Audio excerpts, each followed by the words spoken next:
Medicare on today's Fednobabble. This is Fednobabble, where Kevin and Cassie make federal retirement benefits understandable for humans like you. These two don't hold back as they answer questions from the Fed Pilot workshops and webinars or from questions submitted by you at fednobabble.com.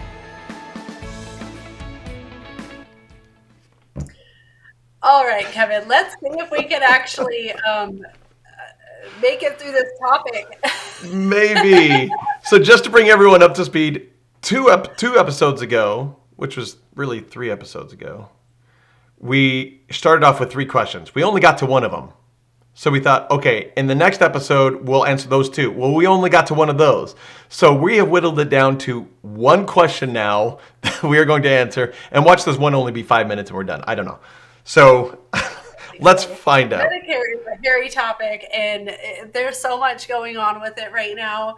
So I suspect that this one will take just as long as the other ones. Great.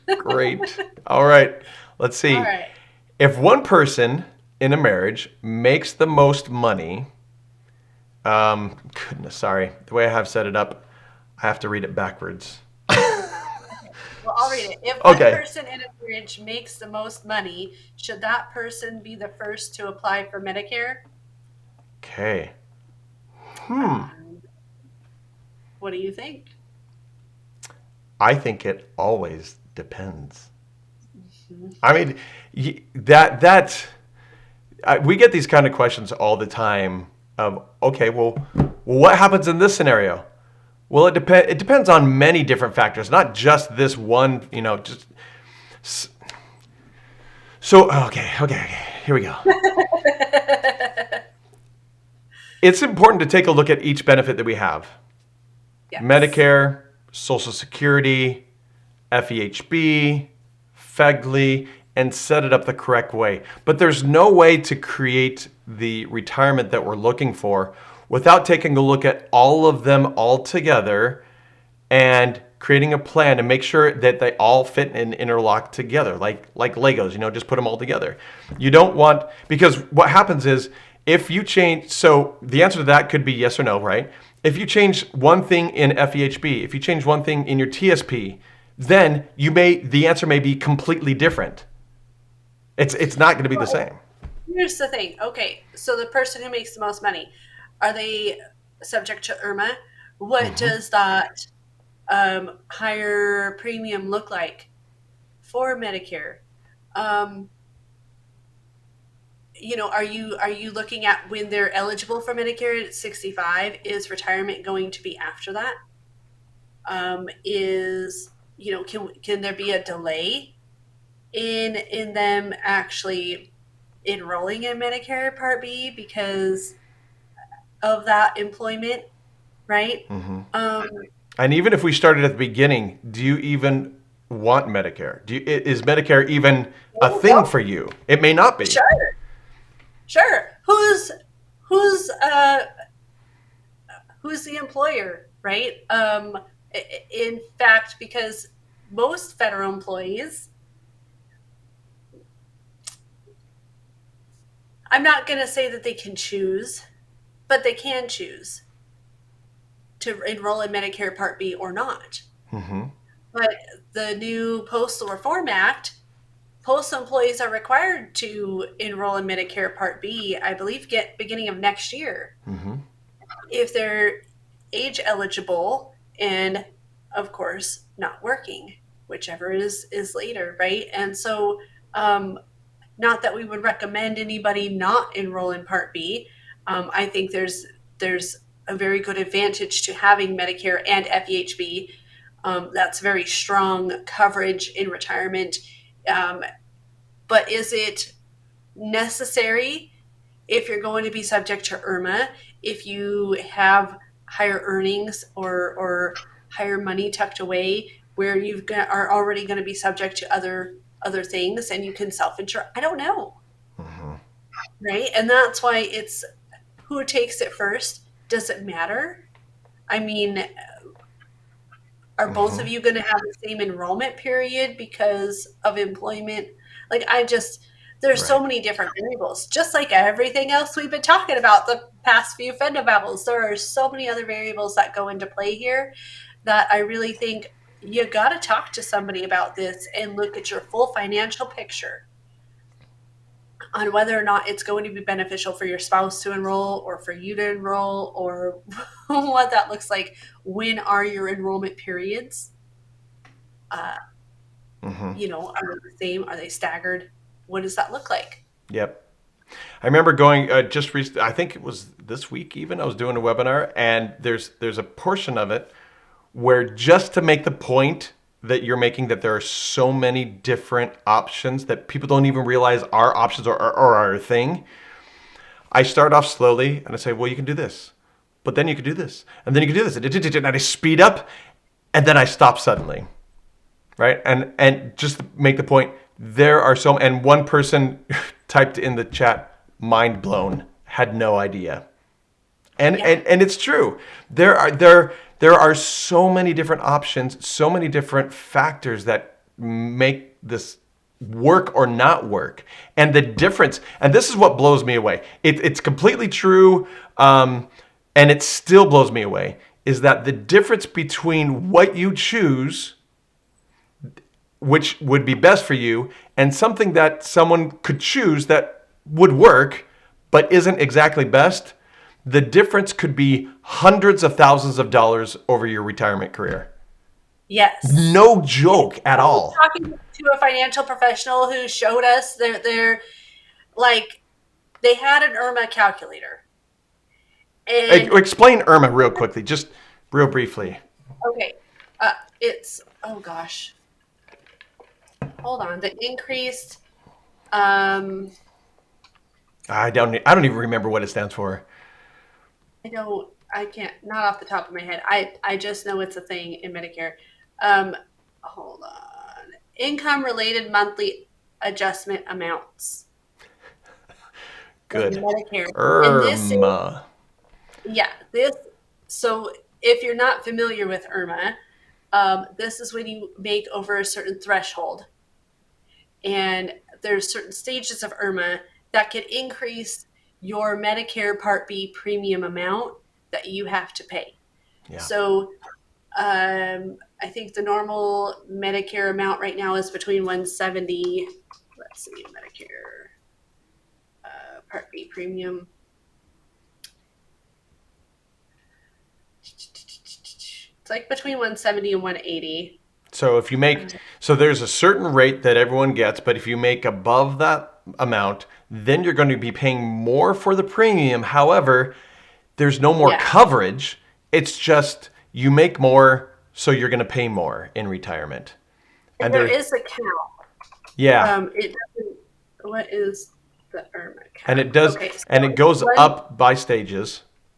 Yeah, it's 170.10 for the current Medicare Part B premium. Okay. So if you and your spouse, is it you earn that, or you and your spouse earn that together? Is that joint or is that single? So let me back up. The premium is per person.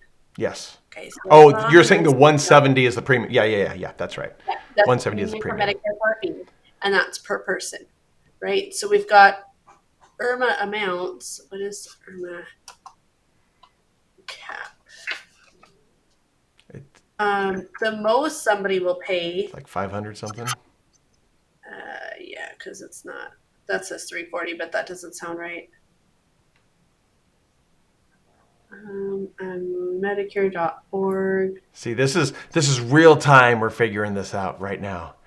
So, anyways, go ahead and look at that. But with IRMA, if you make above a certain threshold in retirement, if you're bringing so much money in, they're going to say, hey, you're making a lot of money. You could afford to pay more. So we're going to make you pay double, triple, even more than the regular person premium, than the 170 that it is right now. By the way, that 170 went up by 14% this year. Talk about inflation. It's crazy what things are going up to. Don't even get me started on that. So the most somebody can pay is $578.30 a month for Medicare Part B. But it's like 1, 2, 3, 4, 5, 6 different stages. Mm-hmm. Okay. IRMA 17010 being the base, the 578 being the max. So there's 238, 340, 44. I'm sorry, 442, 544. There are different bands depending on your income, and there's individual or joint. And so you're either single or you're married. There's no in between there. Okay. Married, filing separately or what have you. There's no indication on that. It just takes a look at your individual income or your joint income, depending on what your status is. Okay. And I'm going to assume they probably take that from your federal taxes Sure. and that sort of thing. Yeah. And so, that's what we're talking about as far as IRMA and the increased Medicare Part B premium that somebody could pay. But back to my point on the financial advisor we were talking about. So they have this IRMA calculator, Mm-hmm. and they could, by making a slight adjustment to, they were looking at different sources of income and RMDs and all of these other things from this particular case, and it was a $300,000 difference per year that the advisor was, by making a simple adjustment to other income sources, that they were able to save in IRMA premium over the lifespan of somebody's retirement plan. And that's just Medicare. That was just based on the IRMA premium. Yes, sir. Wow. And then think about, because I've heard about this happening with just 300,000, finding 300,000 with Social Security itself. Yeah. Right? So if you could do that with Medicare and then Social Security and then do it with your premium and then do it with life insurance and then do it with it changes the game. Fundamentally changes the game of how people retire if you do it right. If you look at all those and put all those pieces together. Wow, that blows me away. I mean, that could be over $1 million in savings. Right. I mean, who wouldn't want that? I mean, come on. If you're just looking, okay, IRMA premium here, we've got Social Security here, we've got less taxes to pay because we're restructuring certain things here. Like, who wouldn't want to know all of these different factors? Yes. To plan for their retirement so that they know their end game and what what they're doing is on an intentional basis. Yes. Right? I'm going to enroll in Medicare here because XYZ is going to happen if I do. Or I'm going to do this here and pull money from here and not here because I'm going to save X amount in taxes, X amount in IRMA premium or Medicare premium, whatever the case is, right? There's so many different things that you have to take into consideration. So I know we're just talking about Medicare, right? But it has that ripple effect that we've been talking about in those other videos where it's like, okay, yes, you can change this one thing, but then how many other things does that affect? Right. In the complete picture of your retirement plan. So that's why we stress, getting in touch with somebody who understands your federal benefits and who's going to be able to help you look at the total picture as well. Yes. The financial professionals that we work with that are in our trusted network are holistic planners. They're not just looking at one thing. They're not narrowly focused on whatever. And they are seriously, genuinely trying to just give you the information that you need, the education, right? Of course, they're not in this to work for free. They do make money when they sell products or give advice for certain things. But if it's not necessary to have them help you with that, if that's not what you're looking for, right? But if you do need help understanding certain things within your federal benefits so that way you can do other things and make sure that you're planning correctly, let us know, right? Go to Fednobabble.com. That's why we're here. That's why we're providing this education to you guys. because we want you guys to understand how impactful these decisions are moving forward. You know, Cassie, if I could find that kind of money and open up that kind of money for me, and I couldn't figure it out myself, which most people can't just because they don't know all the pieces, right? I would pay someone to do that. Heads up, I would just say, do it. Yeah. If I could get $300,000 more off this one thing, I will pay you money to find that for me and set me up that way, right? But the cool thing about this the charge is typically a fraction of what you're going to be saving. Right. Or making Right. retirement. I mean, that's $300 that you made, or $300,000 that you made in retirement. Yeah. Because this person helped them. Right. And the cool thing about that is a lot of this can be done for free. Right? When Cassie says use our trusted the advisors in a trusted network, they do this. They will pull that together, pull all these numbers together for you for free, and look for things like that. There is no cost for this. Why someone would not take advantage of it. And I'll give you one more example of why people need to do this now before they retire. There was a gentleman that I met a couple months ago actually now. We were doing an in-person workshop, and he said, he kind of raised his hand and said, I got to tell you my story. I should have been retired already. He said, December 31st, I should have retired. But I went and I said, hey, everyone, going to turn my paperwork. I'm retiring. They said, you can't. I said, what do you mean? They said, you've only worked 15 years. He said, I've worked 30 years. No, you've only worked 15. No, I've worked 30. Nope, sorry. And so now he has to go back and prove it. So if he has really worked the full 30 years and they just don't have record of it, then he has to go back and prove. So that's why I say people need to start on the path of figuring out their retirement now, even if it's many, many, many years before retirement, just to make sure all the things are lined up so that when you want to retire, you can, and with the amount of money that you deserve to get. And here's the other thing too. As a younger person, right? I don't want to be paying IRMA premiums. No. Right? And so is there a way that I can position money now? Yes. To A, be tax-free, and B, not count as income.